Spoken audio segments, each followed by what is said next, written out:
শহরবাসীর দীর্ঘদিনের দাবি পূরণ করে মহিলা ও শিশুদের সুবিধার্থে কৈলাসহর পৌর পরিষদ এলাকায় 4টি আধুনিক টয়লেটের আনুষ্ঠানিক উদ্বোধন করলেন পৌর পরিষদের চেয়ারম্যান চপলা রানী দেবরায়। আজ শুক্রবার ফিতা কেটে তিনি এই টয়লেটগুলির দ্বার উদ্ঘাটন করেন। অনুষ্ঠানে উপস্থিত ছিলেন কৈলাসহর মহকুমা শাসক তথা পৌর পরিষদের মুখ্য কার্যনির্বাহী আধিকারিক শান্তিময় দেববর্মা এবং পৌর পরিষদের অন্যান্য কাউন্সিলরবৃন্দ।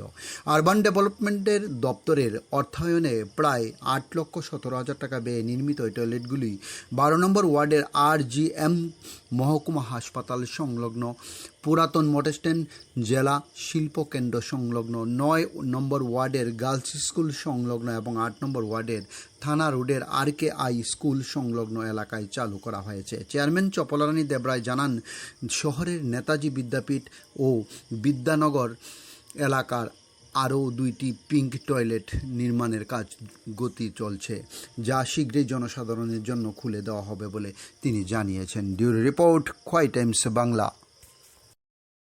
যে দিনটাতে আমরা অনেকদিন অপেক্ষা করছিলাম, এই আজকের এই যে পিঙ্ক টয়লেট উদ্বোধন, আমরা প্রায় 2 বছর হয়ে গেছে এই আমাদের সারা বিশ্বের অনেক পিঙ্ক টয়লেট দেওয়া হয়েছে।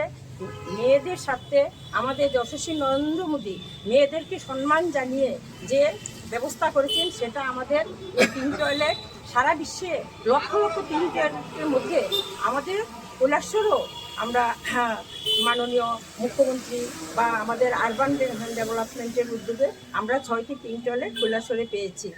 আজকে অনেক দিন হয় এই কাজগুলো আমাদের কন্ট্রাক্টরের কারণে বা আমাদের এই সব কিছু ম্যানেজমেন্টের কারণে হয়তো দেরি হয়ে গেছে, কিন্তু আমরা এটার কাজ সম্পূর্ণ শেষ হয়ে গেছিলো। এর মধ্যে আমাদের যখন আরবান ডেপুটি ডাইরেক্টর এসেছিলেন এগুলো ভিজিট করার জন্য, দেখে উনি খুবই খুশি হয়েছেন।